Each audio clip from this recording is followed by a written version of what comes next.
Good day, I'm Theodore Henry, and this is your JIS News for Friday, May 12, 2023. Prime Minister Andrew Holness has appointed 4 new ambassadors or special investment envoys to attract investment to the island. Mr. Holness says this strategic move underlines the government's commitment to drive innovation, investment and economic growth and create sustainable opportunities for Jamaicans. The 4 ambassadors are Adam Stewart, named Special Investment Envoy for Tourism, Teresa Roberts, appointed to Culture and Arts, and Lloyd Carney and Dushyant Savadia, both charged with technology investment. These individuals have extensive expertise and experience in various sectors and will bring a wealth of knowledge and a network of international contacts to their new roles. Their primary objective is to identify potential investment opportunities and attract investment by promoting Jamaica as an attractive destination for both local and international investors. The Prime Minister says the country is fortunate to have such highly capable individuals who are internationally renowned in their fields and possess a deep understanding of the investment landscape, both locally and internationally. Meanwhile, the Prime Minister has also named 2 new government senators. Dr. Dana Morris Dixon and Abka Fitz-Henley were sworn in at this morning's sitting of the Senate. I, Dana Marie Elizabeth Morris Dixon, do swear that I will be faithful and bear true allegiance to Jamaica, that I will uphold and defend the Constitution and the laws of Jamaica, and that I will conscientiously and impartially discharge my responsibilities to the people of Jamaica. I, Abka Lincoln Ramon Fitz-Henley, do swear that I will be faithful and bear true allegiance to Jamaica, that I will uphold and defend the Constitution and laws of Jamaica, and that I will conscientiously and impartially discharge my responsibilities to the people of Jamaica. So help me God. Their appointment follows the resignation of Senators Natalie Campbell Rodriguez and Leslie Campbell. In a statement from Jamaica House, Prime Minister Andrew Holness thanked the outgoing senators for their impeccable service, adding that they will continue to give valuable service in other areas to be announced soon. He says the Senate changes are part of a broader reorganization, refresh and revitalization of the government.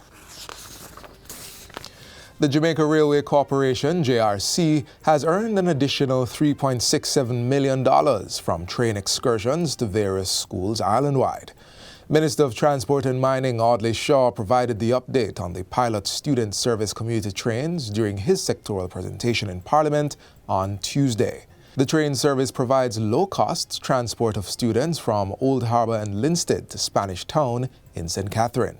A total of 78,943 students have been transported since the start of the service,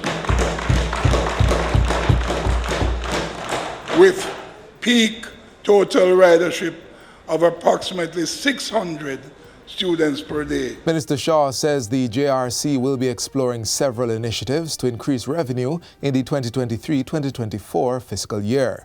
They include the re-establishment of a tourist train service from Montego Bay to Appleton Estate. The commuter rail service will also be expanded to transport over 500 workers daily in support of a business process outsourcing BPO investment in Angels, St. Catherine. The transportation of freight along the Spanish Town to Linstead rail section is also being explored.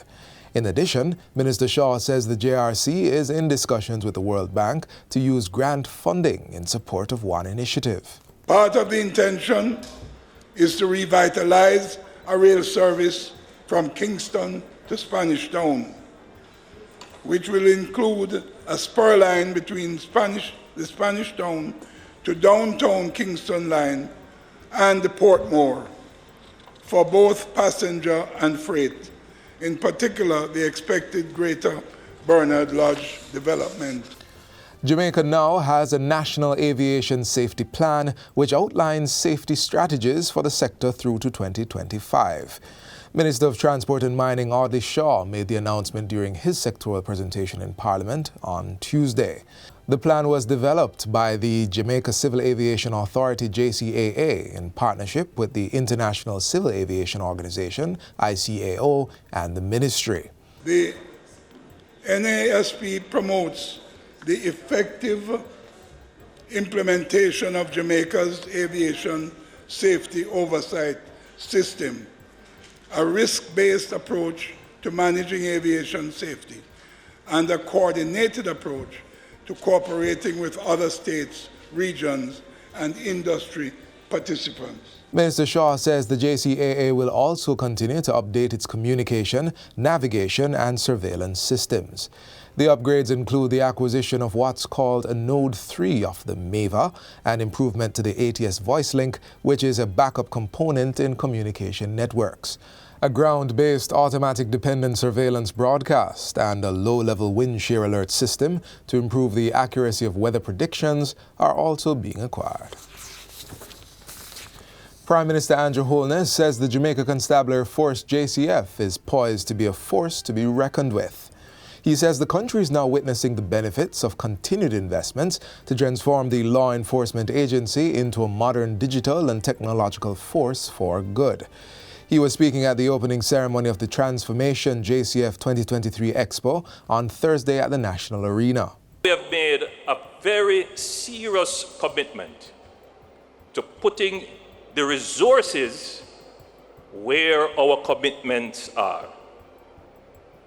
All of you gathered here today can reflect on the past, and as you look at the capabilities being displayed by the JCF, you will realize that it is not a PR stunt, that everything that you see displayed here represents a threefold increase in the capital budget of the JCF in the last 8 years.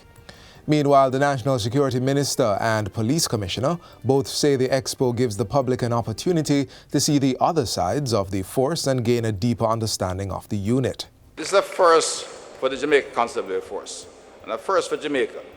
It's a clear indication of the advances we have made in modernizing, digitizing, and transforming the force for good into a technology-driven 21st century police. We had about 100 plus groups come in this morning of children, of young people, numbering close to 2,000.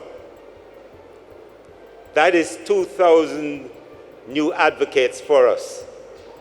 That is 2,000 youngsters who are going to grow up with what they remember is an experience with the JCF that is reflected here. The 4-day event, which ends on Sunday, is being held under the theme People, Quality and Technology. It is free to the public and opens at 9 a.m. each day. And that's it for JIS News Today. I'm Theodore Henry. Thanks for watching.